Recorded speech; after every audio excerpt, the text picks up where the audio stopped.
Trump సూచించిన piece ప్లాన్‌కు no అంటే నరకమే అంటూ హమాస్‌కు అమెరికా గట్టి వార్నింగ్ ఇచ్చింది. రేపు సాయంత్రం 6 గంటల వరకు ట్రంప్ డెడ్‌లైన్ గూడా పెట్టారు హమాస్‌కు. సో, ట్రంప్ అల్టిమేటం నేపథ్యంలో హమాస్ చాలా సానుకూలంగా స్పందించింది. బందీల విడుదలకు కూడా అంగీకరించింది. ఇజ్రాయెల్‌కు ట్రంప్ సూచించారు బాంబు దాడులు ఆపేయమని గాజాలో. సో, ట్రంప్ శాంతి ప్రణాళిక విజయం సాధించినట్టేనా అంటే ఏం చెప్తారు సార్? ఇప్పటి వరకు వస్తున్న తాజా పరిణామాల ప్రకారం ఏంటంటే హమాస్ పార్ట్స్ ఆఫ్ ట్రంప్ ప్లాన్కు తన ఆమోదాన్ని తెలిపింది. అంటే పూర్తిగా ట్రంప్ ప్లాన్కి ఆమోదం తెలపలేదు. అందులో కొన్ని అంశాలకు మాత్రమే ఆమోదం తెలిపింది. అంటే ట్రంప్ 20 పాయింట్ ప్లాన్ పెట్టారు. అందులో పార్ట్స్ ఆఫ్ ద ప్లాన్కు తాము ఆమోదం చెప్తున్నట్లుగా హమాస్ ప్రకటించింది. మిగతావి నెగోషియేషన్స్ ద్వారా మిగతా వాటిపైన చర్చించాలని ప్రతిపాదించింది. దాంతోపాటు ట్రంప్ ఇగో సాటిస్ఫై అయ్యేలా ట్రంప్కు ధన్యవాదాలు కూడా చెప్పింది. ట్రంప్ ఎఫర్ట్స్ను ప్రశంసిస్తున్నాం, శాంతి కోసం ట్రంప్ ప్రయత్నాలు అని. అది అలాగే అరబ్ దేశాల ప్రయత్నాలను, ఇతర ఇంటర్నేషనల్ ప్లేయర్స్ యొక్క ప్రయత్నాలని ప్రశంసిస్తున్నట్లు హమాస్ పేర్కొంది. ఆ రకంగా హమాస్ కొంత పాజిటివ్ సంకేతాలు ఇచ్చింది. దీంతో ఈవెన్ బందీలను కూడా విడుదల చేస్తానని కూడా అంగీకరించింది. దాంతో ట్రంప్ ఇజ్రాయెల్కు సూచించారు, అంటే ఒక రకంగా ఆదేశించారు, మీరు ఈ బాంబుల వర్షం కురిపించడం, బాంబు దాడులు ఆపమని అని. సో ఇక్కడ వరకు చూస్తుంటే మనకు కాస్త పాజిటివ్గా డైరెక్షన్లో పోతోంది అని వార్తలు వస్తున్నాయి. అంటే కీలకమైన బందీల విడుదలకు హమాస్ అంగీకరించింది. ఇది ఒక రకంగా ఇజ్రాయెల్ ప్రైమ్ మినిస్టర్ నెతన్యాహుకు భారీ విజయం అవుతుంది. అలాగే ట్రంప్ పీస్ ప్లాన్లో ఉన్న మరో ముఖ్యమైన అంశము హమాస్ ఆయుధాలు వదిలేయాలి, అధికారాన్ని వదిలేయాలి. అధికారం వదిలేయడానికి కూడా హమాస్ అంగీకరించినట్లుగా మీడియా కథనాలు వస్తున్నాయి. అంటే హమాస్ లేని హమాస్ అధికారంలో ఉండదు. ఇది ట్రంప్ 20 అంశాల ప్రణాళికలో ఒక ముఖ్యమైన అంశం ఏంటంటే ఒక ట్రాన్సిషనల్ అథారిటీకి, అంటే పాలస్తీనాలో ఉన్నటువంటి టెక్నోక్రాట్స్, విద్యావంతులు, వివిధ రంగాల నిపుణులు, పాలస్తీనీయులతో కూడిన తాత్కాలిక ప్రభుత్వాన్ని ఏర్పాటు చేయాలని, దీనికి కూడా హమాస్ అంగీకరించినట్లుగా వార్తలు వస్తున్నాయి. అంటే ఒక టెక్నోక్రాట్లతో కూడిన ట్రాన్సిషనల్ అథారిటీకి అధికారాన్ని అప్పజెప్పడానికి హమాస్ సిద్ధపడుతోంది. సో అది ఒక రకంగా ఇజ్రాయెల్ కోరుతున్న అంశాల్లో ఇది కూడా ముఖ్యమైనది. ట్రంప్ ప్లాన్లో కూడా ఉంది. కానీ కీలకమైన అంశం ఏంటంటే నిరాయుధులు కావడం, అంటే disarming of Hamas. Israel prime minister Israel demand చేస్తున్నది. ట్రంప్ 20 అంశాల ప్రణాళికలో కూడా ఒక ముఖ్యమైన అంశం ఏంటంటే హమాస్ పూర్తిగా ఆయుధాలను వదిలేయాలి, హమాస్ మిలిటరీ ఇన్ఫ్రాస్ట్రక్చర్ మొత్తాన్ని ధ్వంసం చేయాలి, టనెల్స్ ఇతరత్ర అన్నిటి. అంటే ఇజ్రాయిల్ కూడా డిమాండ్ చేస్తున్నది హమాస్ అనే ప్రమాదం మాకు ఉండకూడదు అని. దీనికి హమాస్ ఇంకా అంగీకరించలేదు. హమాస్ చెప్తున్నది ఏంటంటే ఇజ్రాయిలీ అక్యుపేషన్ ఆగితే తప్ప హమాస్ డిజామ్ కాదు అని చెప్తున్నారు. చాలా ఇది అండర్లైన్ చేయాల్సిన అంశం రవిశంకర్ గారు. ఎందుకంటే డిజార్మింగ్ ఆఫ్ హమాస్ను link to Israeli end of occupation. ఇక్కడే ఇజ్రాయెల్ అంత సులభంగా ఒప్పుకోదు. అలాగే ట్రంప్ 20 అంశాల ప్రణాళికలో కూడా ఇజ్రాయిల్ అక్యుపేషన్ ఎండ్ కావాలని లేదు. అందులో ఉన్నది ఏంటంటే ఇజ్రాయిల్ యొక్క సెక్యూరిటీ పారామీటర్ను కలిగి ఉంటుంది అని ప్రత్యేకంగా చెప్పారు. అంటే ఇజ్రాయిల్ తన బలగాలను, తన సెటిల్మెంట్స్ను ఆ గాజా ప్రాంతంలో కలిగి ఉంటుంది అని.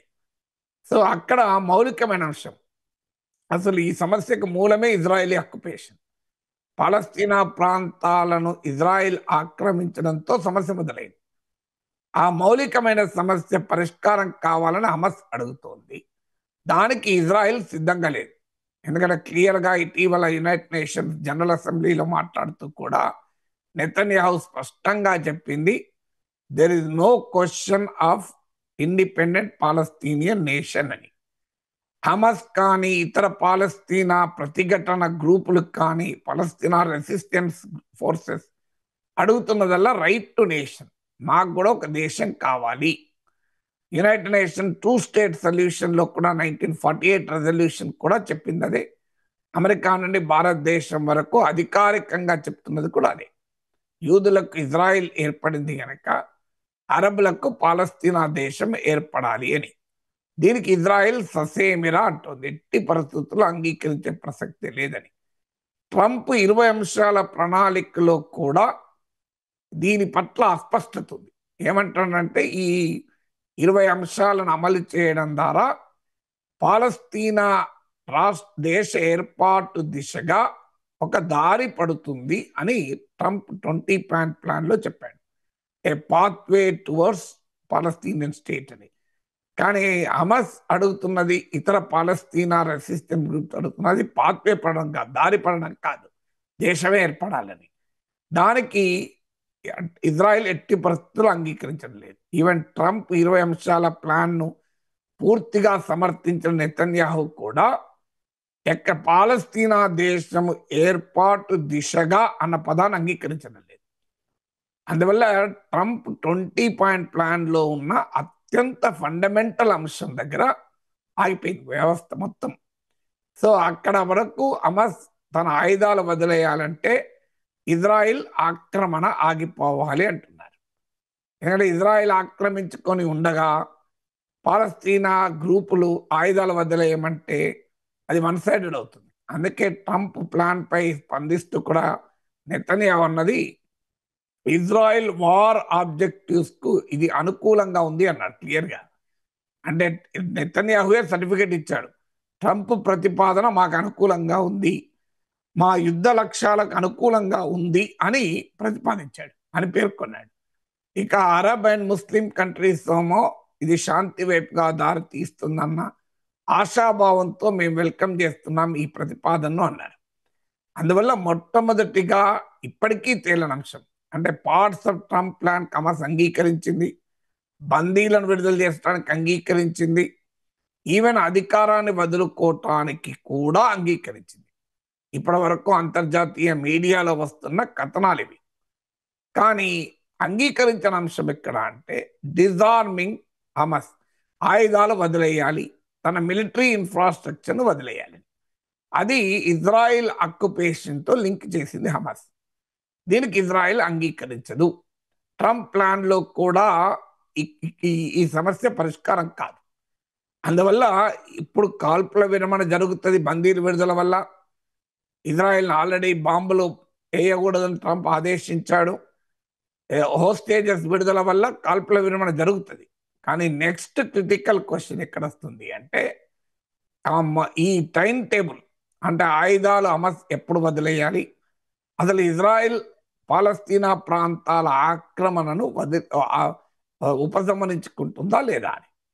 ఎందుకంటే ట్రంప్ ప్రతిపాదించిన 20 అంశాల ప్లాన్లో కూడా వెస్ట్ బ్యాంక్ ప్రస్తావన లేదు. మన వ్యూవర్స్కి అర్థం కావాల్సింది, పాలస్తీనా ప్రజలు ఇప్పుడు 2 ప్రాంతాల్లో ఉంటున్నారు. ఒకటి గాజా ప్రాంతం, ఇది హమస్ అధికారంలో ఉంది. అలాగే వెస్ట్ బ్యాంక్ ప్రాంతము, ఇది పాలస్తీనియన్ అథారిటీ మహమ్మద్ అబ్బాస్ నాయకత్వంలో పాలస్తీనియన్ అథారిటీ చేతిలో ఉంది. ట్రంప్ ప్రతిపాదించిన 20 అంశాల ప్లాన్లో ఎక్కడా వెస్ట్ బ్యాంక్ ప్రస్తావన లేదు. అందువల్ల పాలస్తీనా ప్రజల భవిష్యత్తును ఒక్క గాజాతోనే చూడలేము. గాజా వెస్ట్ బ్యాంకే కాదు, ఇజ్రాయెల్ ఆక్రమించిన ఇతర ప్రాంతాలు కూడా ఉన్నాయి. అందువల్ల ఫండమెంటల్ ఇష్యూ దగ్గర ఈ ప్రతిష్టంభన అనేది అనివార్యంగా కనబడుతుంది. తర్వాత ట్రంప్ ప్లాన్లో ఈ ట్రాన్సిషన్ ఏంటి అన్నప్పుడు ఎవరు పాలిస్తారు అప్పటిదాకా? టెక్నోక్రాట్లతో కూడిన ఒక తాత్కాలిక ప్రభుత్వం ఉంటుంది అని చెప్పారు. దాంతోపాటు board of piece, America president Donald Trump నాయకత్వంలో బ్రిటిష్ మాజీ ప్రధాని టోనీ బ్లేయర్, ఇలా కొంతమంది ప్రపంచంలో ఉన్న అధినేతలతో కూడిన బోర్డ్ ఆఫ్ పీస్ మొత్తం వ్యవహారాన్ని సూపర్వైజ్ చేస్తుంది అని. దాంతోపాటు international defence force, stabilisation force అన్నారు. అంటే వివిధ దేశాల బలగాలతో కూడిన అంతర్జాతీయ బృందం బలగాలు మానిటర్ చేస్తాయని. సమస్య ఏంటంటే ఇక్కడ పాలస్తీనా ప్రజల ప్రస్తావన లేదు. పాలస్తీనా ప్రజలు ఎన్నుకున్నటువంటి పాలస్తీనా అథారిటీ ప్రస్తావన లేదు. హమస్ ప్రస్తావన ఎలాగూ ఉండదు. కానీ there is no representation for Palestinians. అంటే ఒక రకంగా ఇది వలస పాలన. అంటే ఇతర దేశాల పాలనలో, ఇతర దేశాల బలగాల పర్యవేక్షణలో పాలస్తీనా ప్రజలు ఉంటారు. అంటే వారి స్వతంత్ర దేశం తర్వాత సంగతి. ఇప్పుడు వారొక పరాధీనతలో బతకాలి. పరాధీనత ఏ ప్రపంచంలో ఆత్మగౌరవం ఉన్నా ఏ మానవ జాతి ఒప్పుకోదు. మీరు వరల్డ్ హిస్టరీ మొత్తము తీయండి. వలసవాదానికి వ్యతిరేకంగా ఆసియా, ఆఫ్రికా, లాటిన్ అమెరికాలో జరిగిన పోరాటాలు మనం చూసాం. భారతదేశం 200 ఏళ్ల పాటు పోరాడింది. ప్రజల ఆకలినైనా అనుభవిస్తారు, కానీ పరాధీనతను అంగీకరించరు. అందువల్ల పాలస్తీనా ప్రజల స్వతంత్ర దేశం తర్వాత సంగతి. ఈ ట్రాన్సిషన్ పీరియడ్ లో కూడా ఎక్కడ పాలస్తీనియన్ రిప్రజెంటేషన్ ఉండదు. ఈ బోర్డ్ ఆఫ్ పీస్ లో కానీ, ఇంటర్నేషనల్ స్టెబిలైజేషన్ ఫోర్స్ లో కానీ, పోనీ హమస్ లేకపోయినా మంచిదే. హమస్ ఎలాగూ ఉండదు.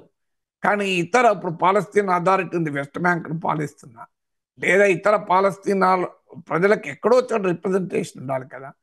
తర్వాత ఈ ఎగ్జిక్యూషన్ ఏంటి, ఈ మొత్తం ప్రణాళిక ఎప్పట్లోగా అమలవుతుంది అన్నది లేదు. టైం బౌండ్ ప్రణాళిక లేదు. అలాగే మీ గాజాలోను, వెస్ట్ బ్యాంక్లో ఉన్న ఇజ్రాయిలీ ఫోర్సెస్ ఉన్నాయి, ఇజ్రాయిలీ బలగాలు ఉన్నాయి.